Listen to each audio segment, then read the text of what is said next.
Dear students, मैं रवि वर्मा आप सबों का एराइज एडू केयर फैमिली में स्वागत करता हूं। हम लोगों ने मॉडर्न हिस्ट्री को समझना शुरू किया है।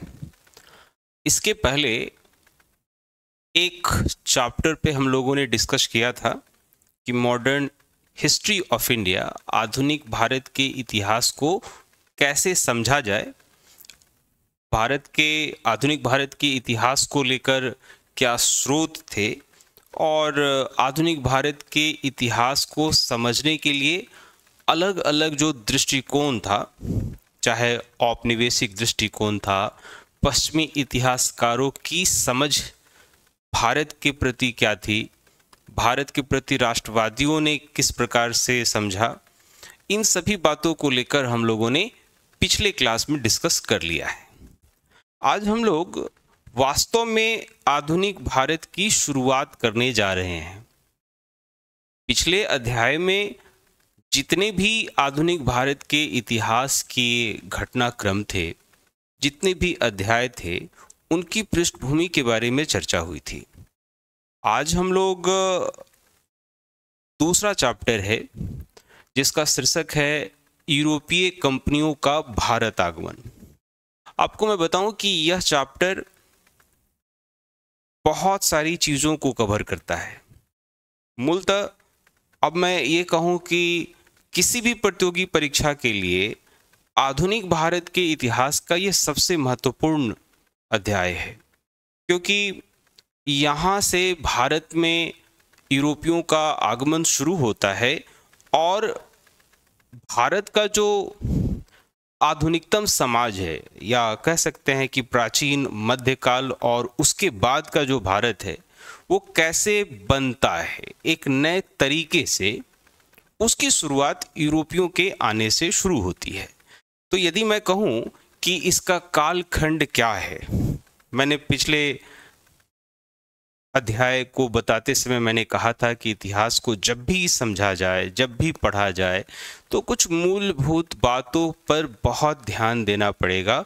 उसमें सबसे पहला है कालक्रम, वह जगह कहाँ है, और कुछ महत्वपूर्ण हिस्टोरिकल टर्म्स जिससे इतिहास के प्रति आपकी समझ मजबूत होती है। और चौथा यह होता है कि हम उसको वैश्विक घटनाक्रम से जोड़ कर देखें।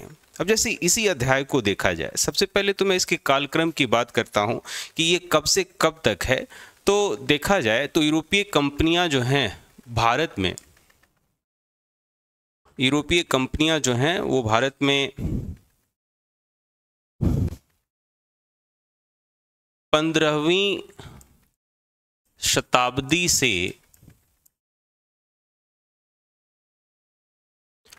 19वीं शताब्दी तक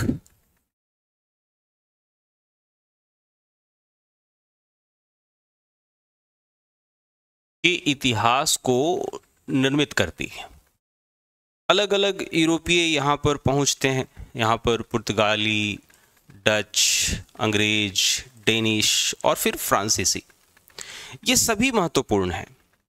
तो मैं यह कह रहा था कि यह एक ऐसा अध्याय है, इस अध्याय का आप महत्व इस बात से समझें कि ये हमें आने वाले अध्याय को कैसे समझा जाए, किस तरीके से देखा जाए, इस पर भी थोड़ा हमें मदद करता है।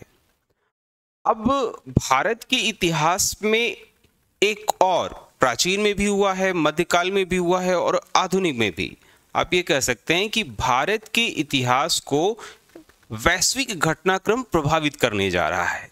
अब आप ये समझो कि ये जो यूरोप शब्द यहाँ पर लिखा है, यूरोपीय, जाहिर सी बात है कि यह एक वैश्विक परिदृश्य है और वह भारत के साथ कैसे जुड़ता है और भारत से किन परिस्थितियों में वह जुड़ता है। यानी यदि मैं आपसे कहूँ कि 15वीं शताब्दी से 19वीं शताब्दी के मध्य में वैश्विक स्तर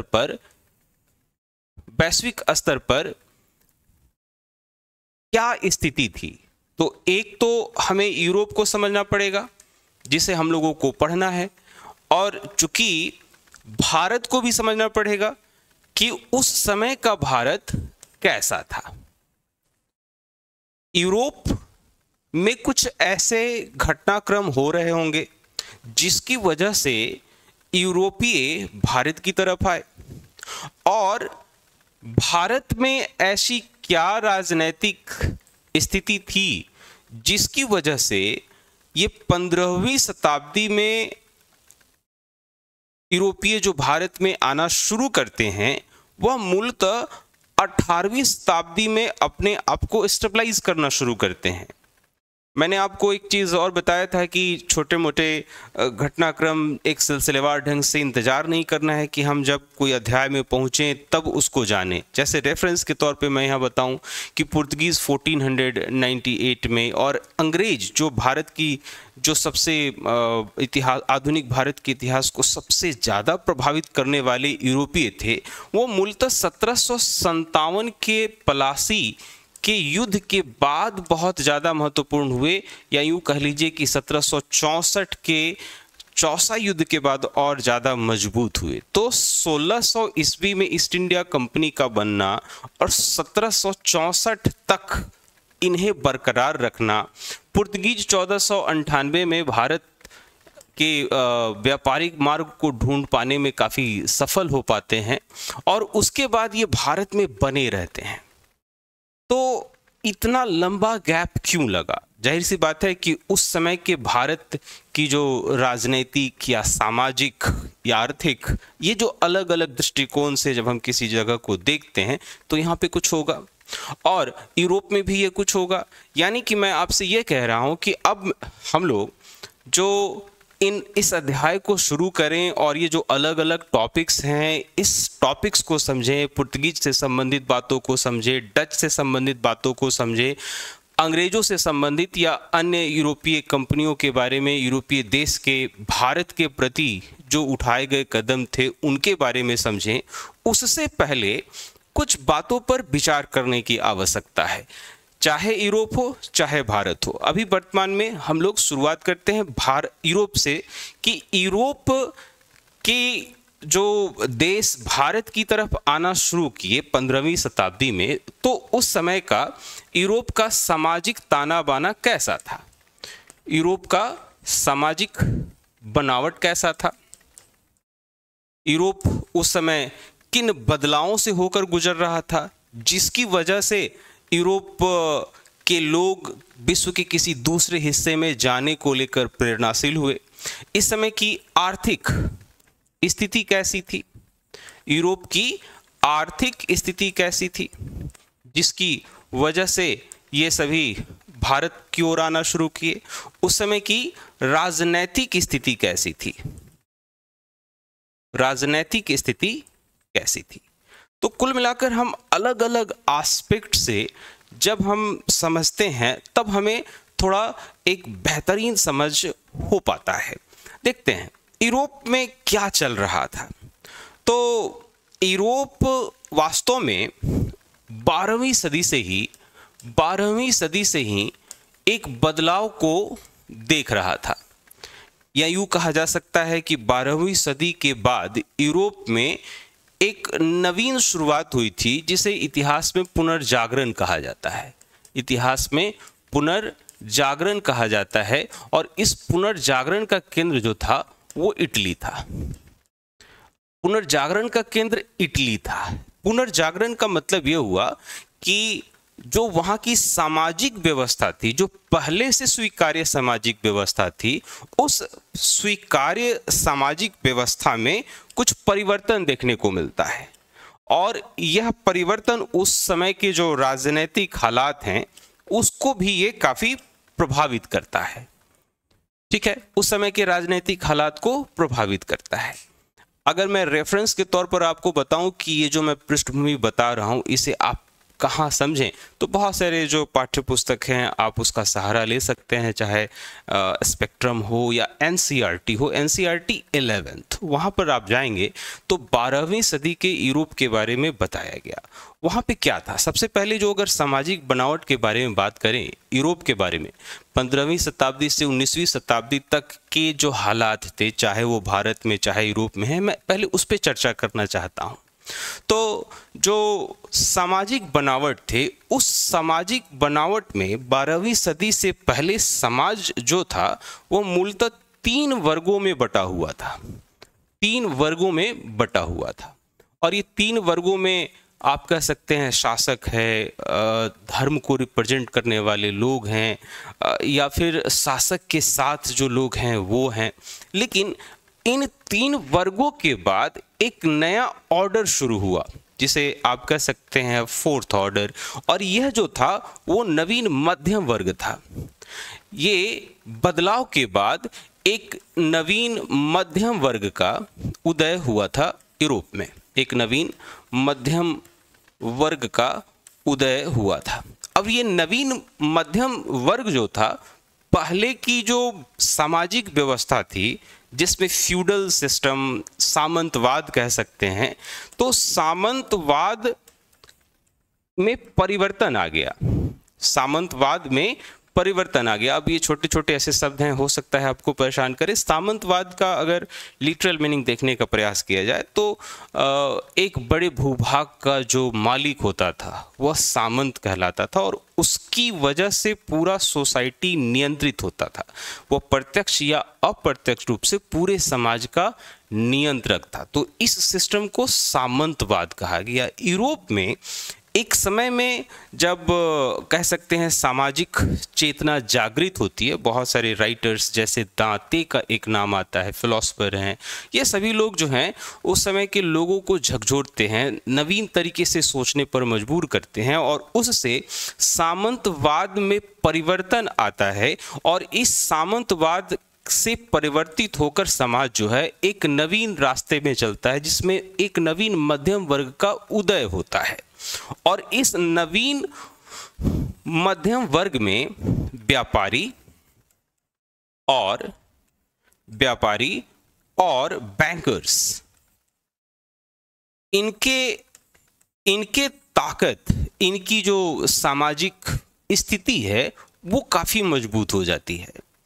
और अब ये एक कह सकते हैं कि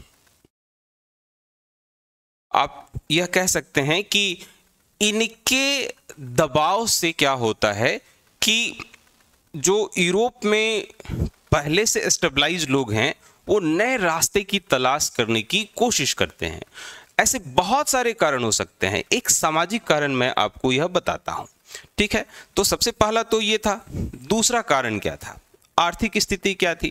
जैसा कि मैंने बताया कि 12वीं सदी में जो पुनर्जागरण का केंद्र था यूरोप में वह इटली था। तो इटली जो अन्य यूरोपियों की तुलना में थोड़ा ज्यादा विकसित था। अन्य यूरोपियों की तुलना में यह विकसित क्या था? थोड़ा ज्यादा था।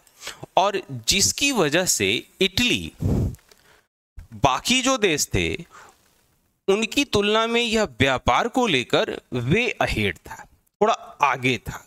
और जो व्यापारिक मार्ग थे, इटली को लेकर मैं कह रहा हूं, जो व्यापारिक मार्ग थे, अभी मैं आपको इसे मानचित्र से समझाऊंगा। जो व्यापारिक मार्ग थे उस पर इसका एकाधिकार था, मोनोपोली था, राइट। अब इसकी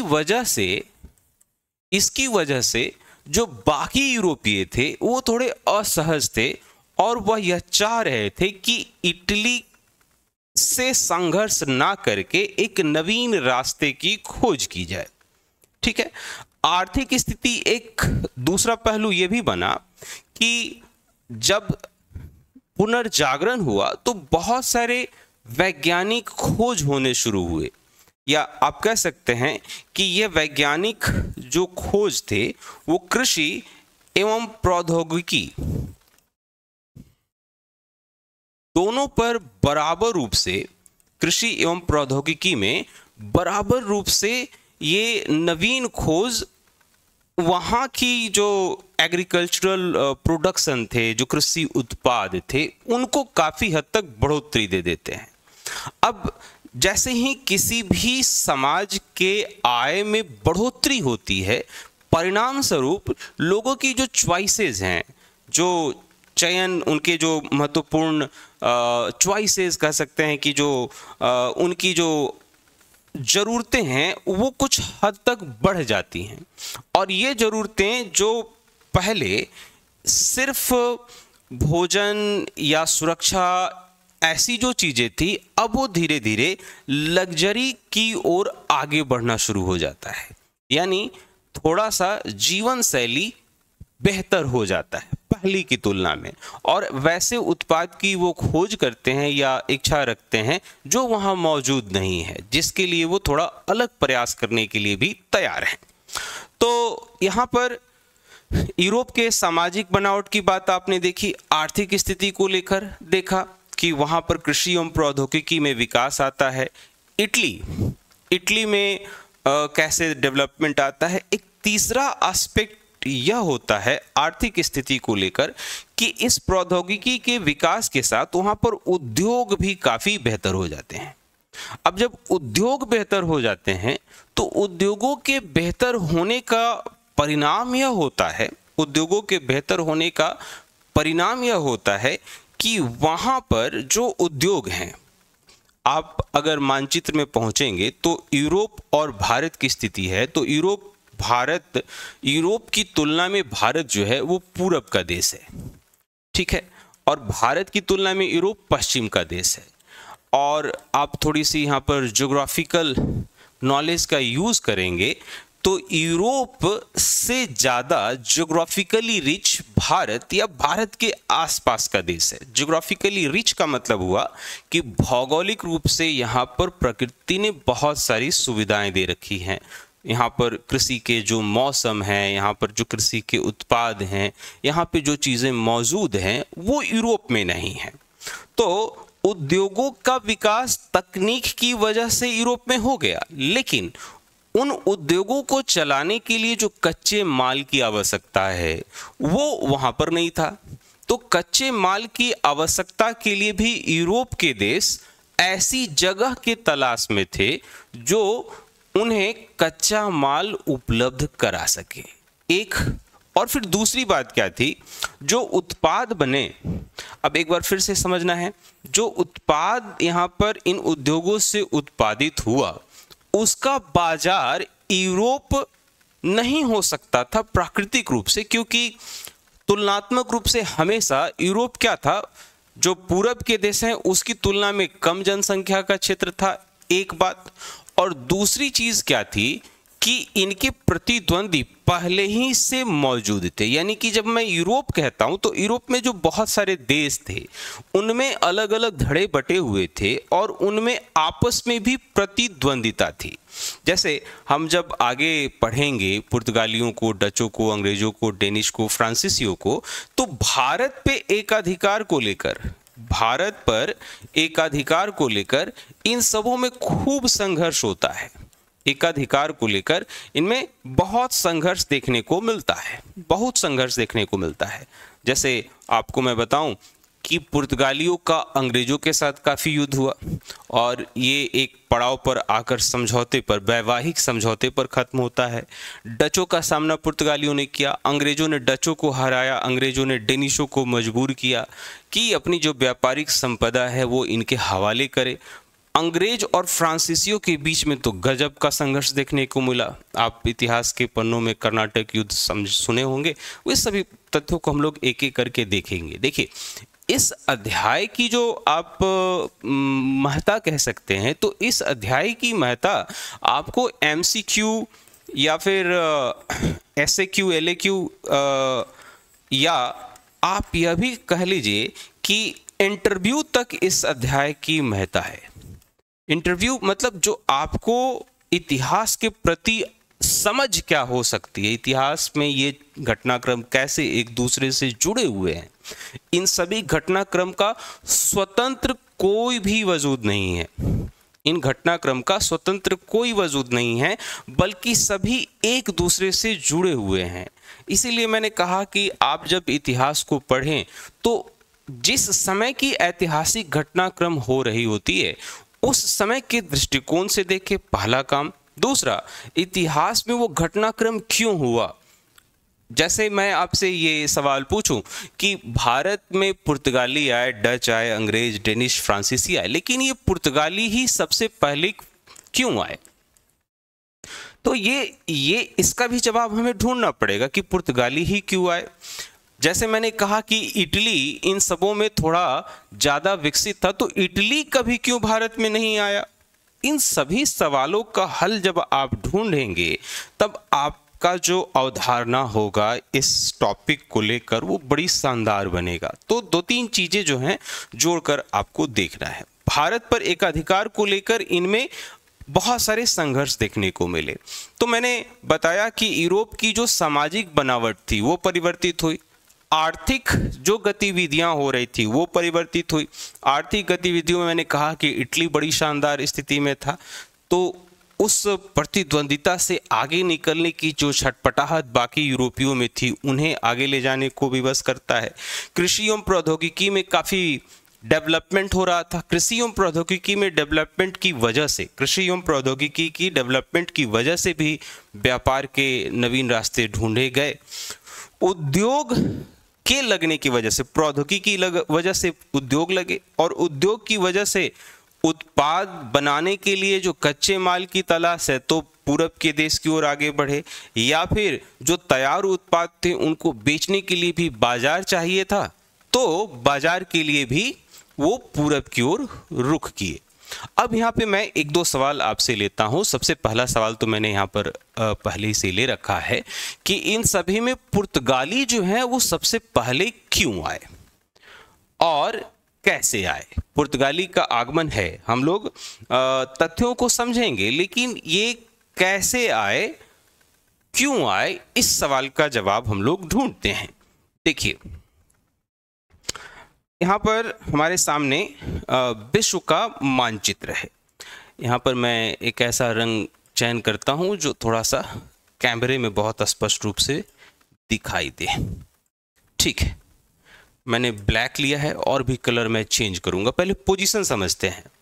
आप ये समझिए, ये जो देश हैं, ये हालांकि मैंने तो ब्लैक लिया था यहाँ पे, हाँ, ये जो देश हैं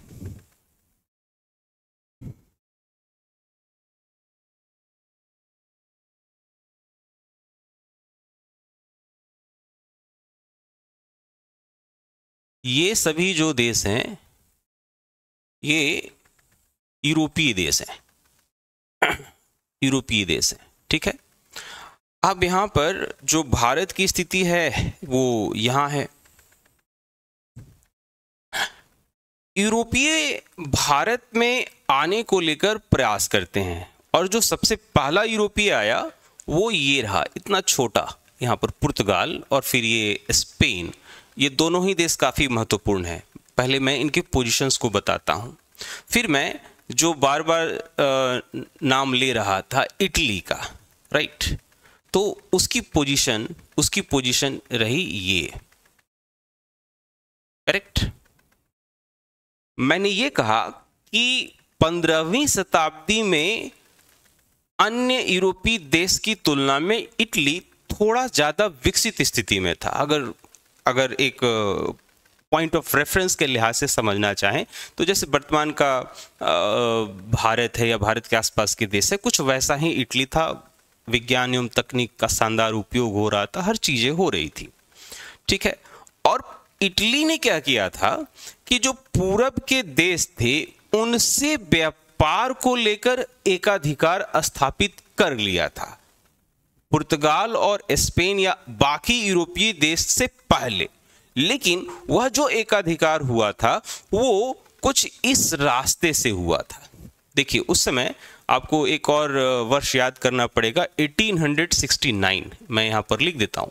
1869 ईस्वी में स्वेज नहर का उपयोग शुरू हुआ 1869 में, लेकिन ये तो 15वीं शताब्दी की बात है। तो उस समय यहाँ से जो इधर से कोई सामान जाता था तो दो रास्ते से जाता था।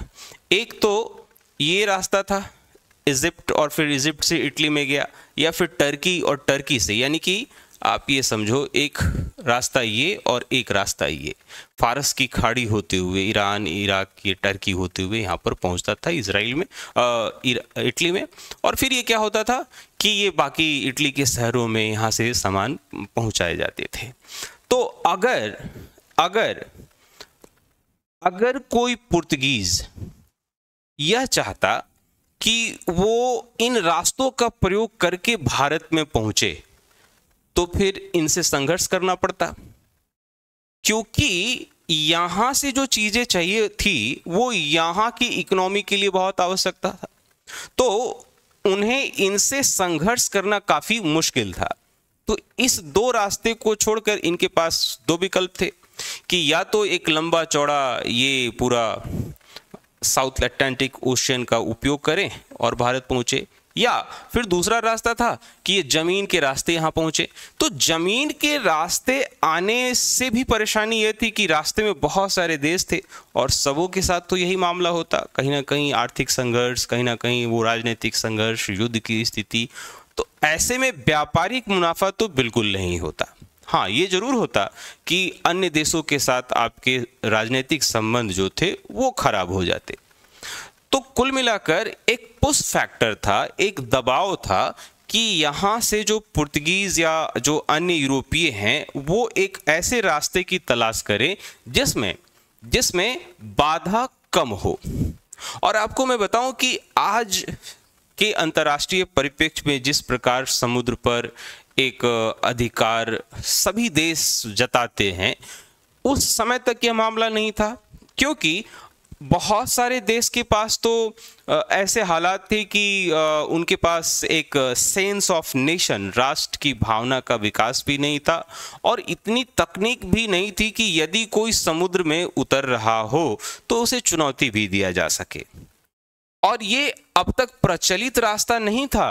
तो मामला यह बनता है कि प्रचलित रास्ता नहीं होने की वजह से ये किसी ने इसकी तरफ ध्यान भी नहीं दिया। तो 1498 में यहाँ पर स्पेन और पुर्तगाल, स्पेन के तरफ से और पुर्तगाल के शासन की तरफ से ये प्रयास किया गया कि यदि कोई चाहता हो तो वो भारत या फिर इसके आसपास के इलाके की तरफ आगे बढ़े और इसको लेकर जो भी सुविधाएं बहाल की जा सकती थी, जो भी सुविधाएं दी जा सकती थी, वो दिया जाए। ठीक है, तो स्पेन और पुर्तगाल की वजह से इस रास्ते के माध्यम से कोई पुर्तगाली यहां पहुंचने में सफल हो पाया। और ये जो वर्ष था वो 1498 था। लेकिन मैं इससे पहले 1498 जो वास्को डी गामा का आना होता है, इसके पहले की कुछ और घटनाक्रम को मैं आपके सामने रखना चाहता हूं। उसमें जो सबसे पहला घटनाक्रम था वो था 1453 का। 1453 का। अब इस 1453 में क्या हुआ? तो 1453 में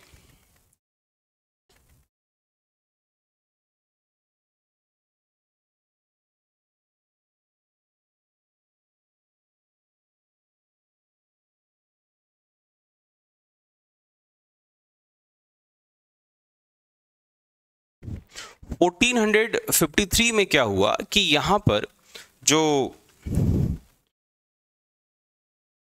सत्ता है, जो टर्की के आसपास आप कह सकते हैं, इन जगहों की जो सत्ता है यह परिवर्तित हो जाती है। और ये बदली हुई जो सत्ता है, इस बदली हुई सत्ता ने जो पहले से लैंड रूट इस्तेमाल किया जाता था उसके ऊपर एकाधिकार कर लिया। ये पॉइंट्स हम लोग और डिस्कस करेंगे। अभी हमें इससे चूंकि प्रश्न प्रत्यक्ष रूप से पूछे जाते हैं तो मैं इससे संबंधित विशेष पॉइंट मैंने आगे के स्लाइड में दे रखा है। तो यहां से जो सत्ता परिवर्तित हुआ, मैं बस आपको ये कोशिश कर रहा हूं कि आप इस टॉपिक को सिर्फ पढ़े नहीं बल्कि समझें, और समझने के बाद आप प्रश्न बनाने की कोशिश करें। कोई सूचना आधारित अगर प्रश्न पूछ दिया जाए तब तो आप बनाएंगे, लेकिन अगर थोड़ी समझ आधारित प्रश्न भी आपके सामने आए तो भी आप सरलतापूर्वक उसे बना सके। इसमें बड़ा ही तार्किक बात है कि अगर यह रास्ता जो अधिकतर यूज करना चाहते हैं, अगर इस रास्ते पर कोई एकाधिकार कर ले तो जाहिर सी बात है इससे जो मिलने वाला टैक्स है, चुंगी है, उससे वहां की इकोनॉमी सुधर जाएगी। तो 1453 का जो परिवर्तन आया, उस 1453 के परिवर्तन ने भी क्या किया, 1453 के परिवर्तन ने भी क्या किया कि यूरोपीय देशों को, खास करके स्पेन, पुर्तगाल जैसे देशों को मजबूर किया कि वो लोग एक नवीन रास्ते की खोज करें। ठीक, एक दूसरा घटनाक्रम क्या हुआ, दूसरा घटनाक्रम हुआ 1488 ईस्वी में।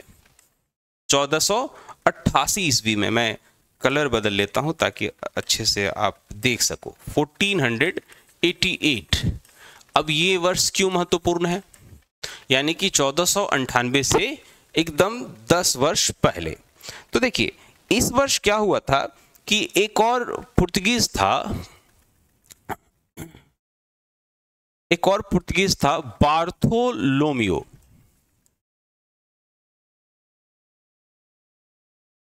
इसने भी पूरब के देश के जाने का प्रयास किया, लेकिन इसका जो प्रयास था वो कुछ इस प्रकार से हुआ कि वो यहां से चला और वो यहां पर आकर रुका, यानी कि दक्षिण अफ्रीका के पश्चिमी हिस्से में, और यहां से वो वापस चला गया। वो यहां से आया और यहां से फिर वो वापस चला गया और ये आगे अपनी यात्रा को जारी नहीं रख सका। लेकिन इसने कम से कम यह बात तो जरूर कर दी कि इससे एक रास्ता तो मिला कि कोई भी नाविक साउथ अटलांटिक ओशियन में उतरकर पूरब के देश की ओर रास्ते खोज सकता है। स्पेन की तरफ से भी प्रयास किया गया, वहां से भी बहुत सारे साहसिक नावी उतरे, और लेकिन उनकी जो खोज थी वो थोड़ी सी डिरेल हो गई। वो पूरब की ओर ना होकर पश्चिम की ओर चले गए, और अमेरिका, आपको पता ही होगा, कोलंबस ने इसकी खोज की थी। और यही जो आप दक्षिण अफ्रीका के जो पश्चिमी हिस्से को यहाँ पर केप ऑफ गुड होप कहा जाता है, Cape of Good Hope, Cape of Good Hope. ठीक है, तो मैं उम्मीद करता हूं कि थोड़ी पृष्ठभूमि अब आपको सरलतापूर्वक समझ आ गई होगी कि कैसे पुर्तगीज भारत की ओर आना शुरू किया, और फिर 10 वर्ष बाद वास्को डी गामा प्रयास करते हैं और वो यहाँ से आते हैं। इसके बारे में भी एक तथ्य कहीं कहीं देखने को मिलता है कि उस समय गुजरात से कुछ व्यापारिक संबंध जो हैं वो अफ्रीका से थे। गुजरात और अफ्रीका से व्यापारिक संबंध थे, और संभवतः उनके साथ जो ये पुर्तगीज नाविक दल हैं वो भारत की ओर पहुंचते हैं, और भारत में ये वर्तमान के केरल में पहुंचते हैं। करेक्ट। तो अब तक जो हम लोगों ने डिस्कस किया वह यह डिस्कस किया कि वैश्विक रूप से कुछ ऐसे हालात बन रहे थे जिसकी वजह से यूरोपीय पूरब के देश की ओर आगे बढ़े। ठीक है, यानी कि ये हालात जो थे वो सामाजिक बनावट की वजह से, आर्थिक स्थिति की वजह से और राजनीतिक स्थिति की वजह से भी थे। राजनीतिक स्थिति का मतलब 1453 में सत्ता का परिवर्तन होना, इटली की मजबूत स्थिति का होना, या फिर आप कह सकते हैं कि भारत में भी आप यह कह लो कि अब थोड़ी सी मैंने इस 15वीं शताब्दी से 19वीं शताब्दी तक के जो पृष्ठभूमि के बारे में बात कर रहा था वो अब तक तो मैं यूरोप के लिहाज से बोल रहा था। अब जरा भारत के लिहाज से देखा जाए कि भारत में 15वीं शताब्दी के आसपास क्या हो रहा था, तो आप मध्यकाल के भारत को पढ़ते समय आपने देखा होगा कि 15वीं शताब्दी तक उत्तर भारत की स्थिति ऐसी थी कि वहां पर भी दिल्ली सल्तनत का अंत हो रहा था और नवीन ताकतें अब वहां पर अपने पैर जमाने की कोशिश कर रहे थे। यानी एक इतिहास का यह सूत्र है कि जब अस्थाई भाव से एस्टेब्लाइज, आप कह सकते हैं कि स्थापित सत्ता परिवर्तित होती है तो उसके जगह पर नवीन ताकतें जगह लेती हैं। और ये देखने को मिलता है कि 1526 ईस्वी में भारत में भी क्या होता है, उत्तर भारत में खास करके मुगलों का यहाँ पर शुरुआत होता है। और दक्षिण भारत में भी कुछ बहुत बेहतर स्थिति नहीं रहती है। दक्षिण भारत में भी आप विजयनगर साम्राज्य के बारे में पढ़े होंगे कि वहाँ पर भी बहुत सारे संघर्ष देखने को मिलते हैं। तो पूरा भारत जो था वो एक कुछ पल के लिए, कोई 40-50 सालों का जो एक टाइमलाइन है, उसमें वो अस्थायी रूप से था या खूब अस्थायित्व तो नहीं था। तो ये एक जो यूरोपीय थे उनके लिए एक समय था कि यहाँ पर वो अपने स्थान को मजबूत कर सके। यूरोप के जो अलग अलग देश हैं, क्या वो भारत में सिर्फ और सिर्फ व्यापारिक उद्देश्य के साथ आए? तो देखिए, व्यापारिक उद्देश्य तो था, लेकिन सिर्फ व्यापारिक उद्देश्य नहीं था, कम से कम शुरुआत के समय में भी नहीं था। इस दृष्टिकोण से भी उस हालात की थोड़ी जांच पड़ताल करते हैं। देखिए, आपको मैं बताऊं कि ये जो संपूर्ण इंडियन ओशियन है, इस पर अरबों का कह सकते हैं कि एक तरीके से नेतृत्व था। अरबी जो सत्ता थी वो यहाँ पर, अरबी सत्ता जो थी वो यहाँ पर काबिज थी, या कह सकते हैं कि उसकी दखल अंदाजी हिंद महासागर में थोड़ी ज्यादा थी। और जो यूरोप में बदलाव हो रहा था वह बदलाव मूलतः इस्लाम धर्म और क्रिश्चियनिटी में भी एक संघर्ष की वजह से भी हो रहा था। तो जो पुर्तगीज यहाँ पर आए थे, पुर्तगीज जो यहाँ पर यानी भारत में आए, तो उनके व्यापारिक उद्देश्य तो थे ही, लेकिन व्यापारिक उद्देश्य के साथ साथ इनके एक धार्मिक उद्देश्य भी थे। ये भारत में क्रिश्चियनिटी को डेवलप करने की कोशिश कर रहे थे। आने वाले समय में अन्य यूरोपियों ने भी कुछ धर्म प्रचार प्रसार किया, जैसे अंग्रेजों ने किया, लेकिन अंग्रेज की व्यापारिक उद्देश्य ज्यादा मजबूत थे तुलनात्मक रूप से पुर्तगालियों के। पुर्तगाली धार्मिक उद्देश्य की बहाली ज्यादा चाहते थे और व्यापारिक उद्देश्य भी चाहते थे। और दूसरा कि बाकियों को कैसे प्रेरणा मिला, तो मैं आपको बताऊं कि पुर्तगाली जब भारत पहुंचे और कहा गया कि जब यहाँ से वास्को डी गामा वापस लौटा तो अपने साथ बहुत सारी वस्तुओं को लेकर लौटा, गरम मसाले या फिर जो अन्य वस्तुएं थी इनको लेकर लौटा। और तकरीबन जो वस्तुओं को लेकर लौटा तो उससे 60 गुना मुनाफा कमाया। 60 गुना मुनाफा, जाहिर सी बात है कि इससे ज्यादा प्रेरणा क्या ही मिल सकती है। एक आर्थिक रूप से ये काफी मजबूत बात थी। तो पुर्तगालियों के लौटने के बाद लगभग सभी यूरोपीय देश जो थे उनको भारत पहुंचने की होड़ लग गई। लेकिन फिर भी भारत में जो परिवर्तन आया, भारत में भी तो परिवर्तन आया। भारत में 1526 ईस्वी में मुगलों का एक कह सकते हैं कि स्टेबलाइजमेंट हुआ, काफी मजबूत शासक था। ये जो परिवर्तन आए वो बहुत सारी चीज़ों को लेकर यहाँ पर देखने को मिला। और पुर्तगीज के बाद के पीछे बहुत सारे अन्य देश आए। लेकिन उसके पहले की जो उनकी तैयारी थी, यानी यूरोपीय की जो तैयारी थी, जो यूरोपीय यहाँ पर आए, यूरोपियों के आगमन के साथ साथ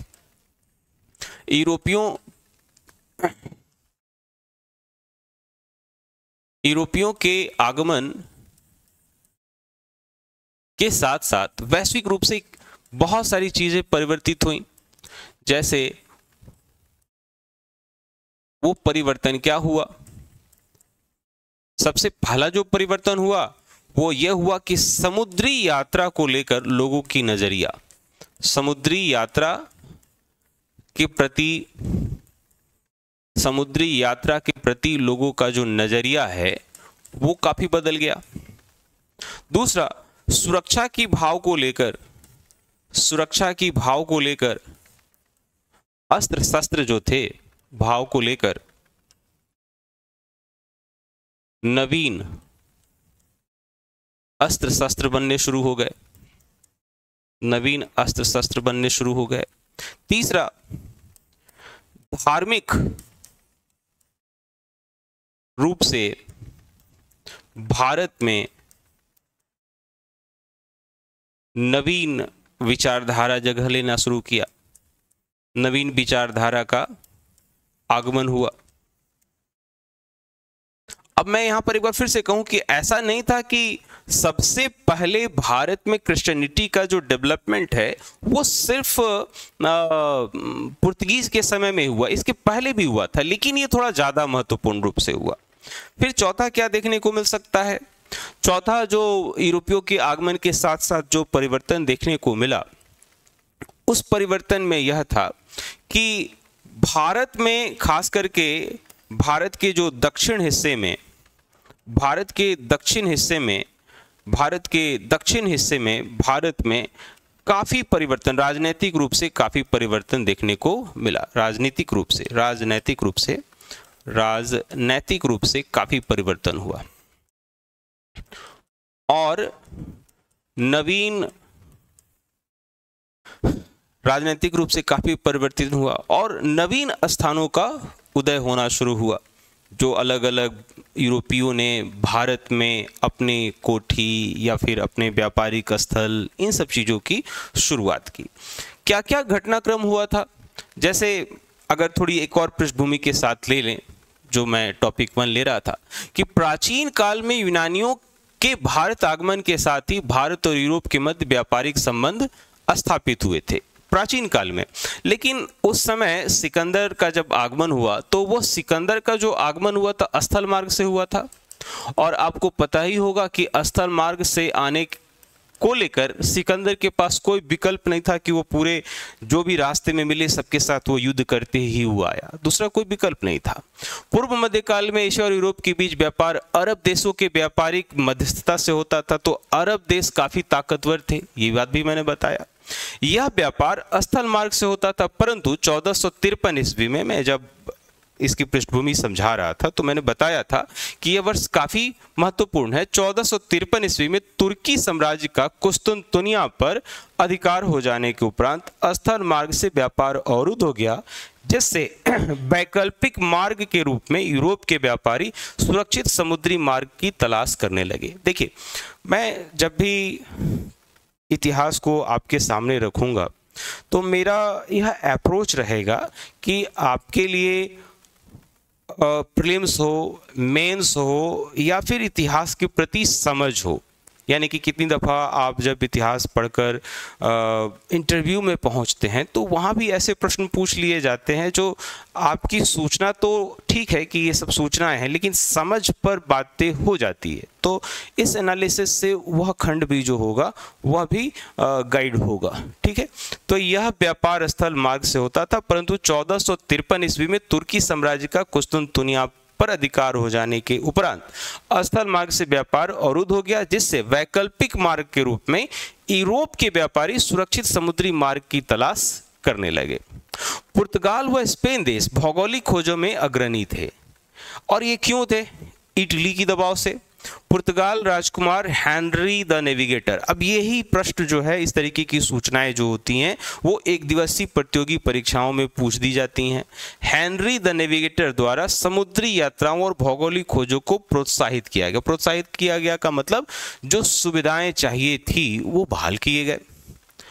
इसी क्रम में पुर्तगाल निवासी वास्को डिगामा ने केप ऑफ गुड होप की यात्रा की। केप ऑफ गुड होप इसके पहले भी यात्रा हो चुका था, मैंने आपको नाम बताया, और वो कब हुआ था? 1488 ईस्वी में हुआ था, और इसके ठीक 10 साल बाद वास्को डिगामा ने दक्षिण अफ्रीका के पश्चिमी हिस्से पर पहुंचे और फिर वहां से आगे बढ़ी यात्रा करते हुए भारत के नए समुद्री मार्ग की खोज की, और जल्द ही भारत का समुद्री व्यापार जो अरब व्यापारियों के हाथ में था, उस शक्ति के बल पर पुर्तगालियों ने अपने हाथ में ले लिया। यहाँ पर जो चेंज आया वह यह आया कि जो अरब के देश हिंद महासागर में अपने अधिकार को जमाए हुए थे, उस समय उनको पहली दफा यूरोपीय चुनौती पुर्तगालियों के माध्यम से मिली। आपको मैं बताऊं कि पुर्तगाली जो थे वो तुलनात्मक रूप से बाकी जो अन्य यूरोपीय थे उनसे ज़्यादा खतरनाक थे।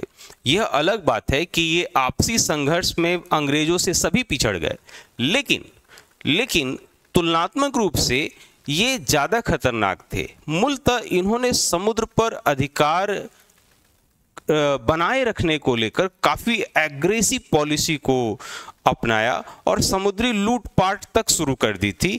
इस पे संबंधित तो बीपीएससी ने अपने प्रीलिम्स में प्रश्न भी पूछ लिया है, पीवाईक्यू में आप लोग जाकर देख सकते हैं। 15वीं शताब्दी के उत्तरार्ध एवं 17वीं शताब्दी के पूर्वार्ध के दौरान भारत में व्यापार के प्रारंभिक उद्देश्यों से सबसे पहला व्यापार, लेकिन मैंने पुर्तगालियों को लेकर बताया कि सिर्फ व्यापार उद्देश्य नहीं था, बल्कि व्यापार के साथ साथ धार्मिक प्रचार प्रसार भी एक उद्देश्य था। मतलब एक बात आपको बताऊं कि ब्रिटिशर्स जो थे, जो ब्रिटेन के लोग थे,